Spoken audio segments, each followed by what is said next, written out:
welcome back. Right at Home provides a range of in-home care options for seniors and adults with disabilities. I want to welcome the owner from Right at Home, Frank Belante, to the program. Thanks for joining us. Thanks for having me. Appreciate it. So I gave a brief description, but tell me a little bit about Right at Home's, the whole concept behind it. Sure. It is a franchise, right? But the nice thing about it is we have sister companies that not only here in Laguna Hills, we have all from south end of Irvine to San Clemente is actually our territory here. We have North OC also with other owners that we could kind of continuum of care, so to speak, that we go ahead and take non-medical senior care. And is it a great option for folks who maybe aren't ready for the retirement home or nursing facility, that kind of thing? Is it a kind of a way for them to be able to stay at home, stay in their neighborhood, stay with their friends, stay connected? You know, yes, it's the statistically right just for physical, mental well-being, just staying at home seems to be number one. Our caregivers come in, do daily assistance with showering, potentially cooking, light housekeeping, going to pharmacy, medical reminders, all these things that kind of help keep you where you need to be if you want to stay within the confines of your house. Now, my guess is the most of your customers, the folks who contact you, are not the people who are in the need, but maybe their family members who are saying, "Hey, it's time for mom or dad to get some help here," kind of thing, right? And it's interesting you say that because generally speaking, the holidays are really when I think everybody visits their mom and dad and/or their grandparents and/or someone. And it really sticks out on that there's a little bit of Since last year, mom and dad are not doing as well kind of thing, and that's where that revisitation. It's been a decline, right? Yeah. So that they need a little assistance just to help stay there and stay in a way that they need to. And when you have these folks come in, what's the difference between like me just hiring somebody, some private thing, and having maybe a group like yours come in? Yeah, and there's a cost associated with it, right? Because we're regulated through the state of California. We are licensed, bonded, we drug test, we spend money on numerous training our caregivers. We have at least, the state demands 5 hours. We train constantly with our caregivers. Our admin staff, I have a gerontologist on staff. We have a licensed vocational nurse on staff. I have a dementia certified trainer on staff as a care manager. What you get is the assistance of the admin staff along with the training that we have.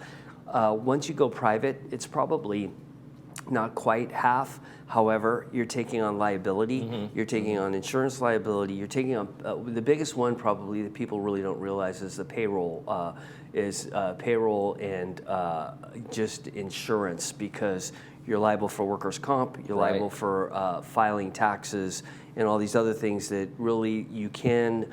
Unfortunately, we're in a litigious state of California, and a lot of different things come up that we take this off your plate, plus have backup of caregivers because it inevitably vacation or sick.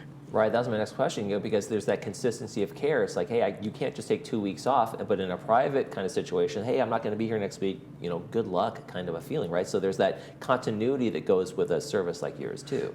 There's a continuity, and honestly, even today we have 10 caregivers doing dementia training to get certified, right? So we want our caregivers at a higher level. We also want them to, if there is a last minute call off, we do have a great fit of backup, which is huge because you're not stuck that day sitting there going, what am I going to do? Yeah.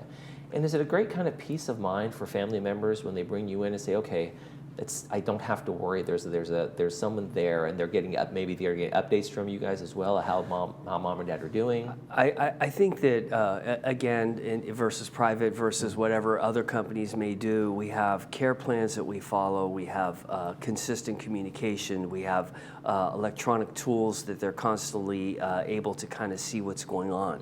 Communication is key, right? It's the first thing that kind of always falls apart. We work on it all the time. We train for it. We coach to it as our team, and we try to pass this on to our caregivers. And then with our admin staff, I really feel like our admin staff and our caregivers are really strong. Okay. What are the things to maybe look for when somebody say, hey, maybe this is time for mom or dad or someone who needs some help, or even a disabled person in the house?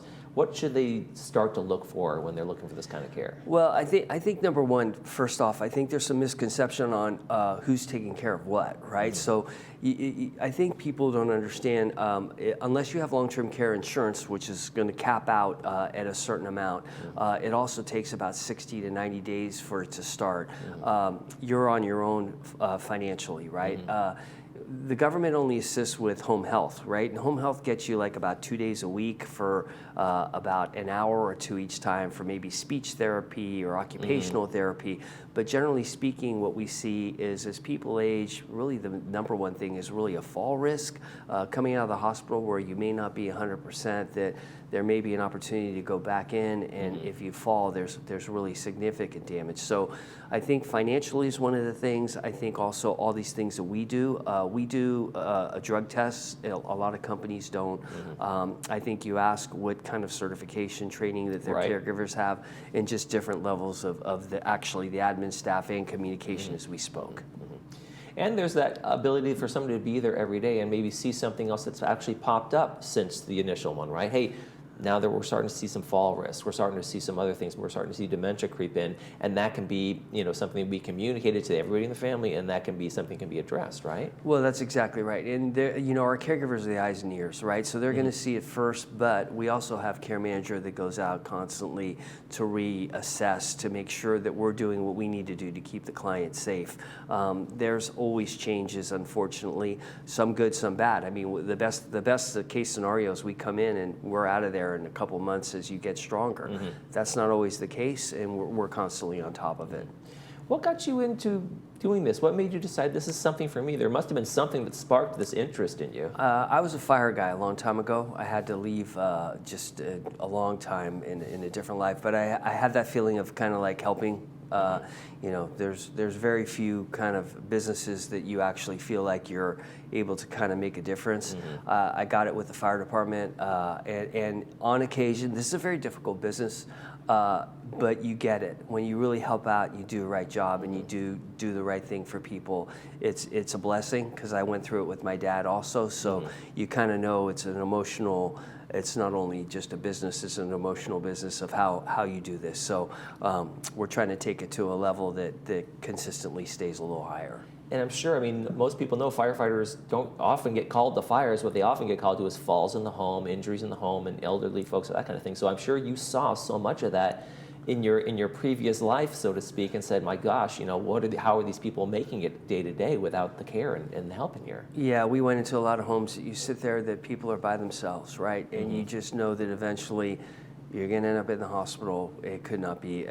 We're trying to prevent all these things that I saw in a previous life, and now that we have this opportunity to try to keep people as safe as we can. Okay.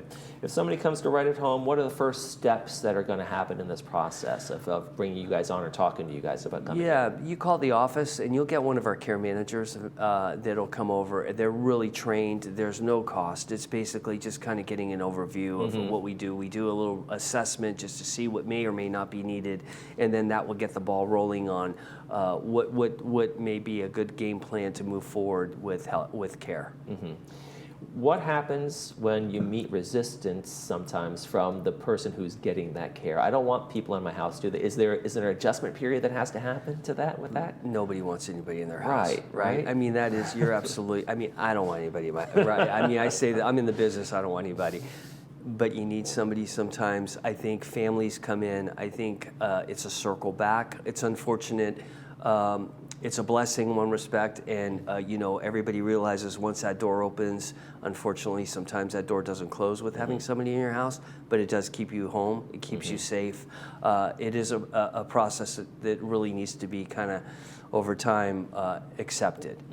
And as the caregiver, they're not just there as a caregiver, right? They're building a rapport with the person that they're caring for, right? And there actually can become a little bit of a companionship going on there Oh, too, no, right? there's a lot of companionship, and there's a lot to be said about that. The mental stimulation and the ability to kind of converse, have somebody to look forward to, and have somebody actually, and we try to make that really good fit. That's one of the things that we really, number one, try to do is make a good fit. All right, Frank Belante from Right at Home, owner there, and out in the desert and out here in Laguna. Correct, Hills, both Laguna places, Woods. yes. So fantastic. Thank you so much for joining us. Yeah, thanks for having me. You're watching This Day. We'll be right back.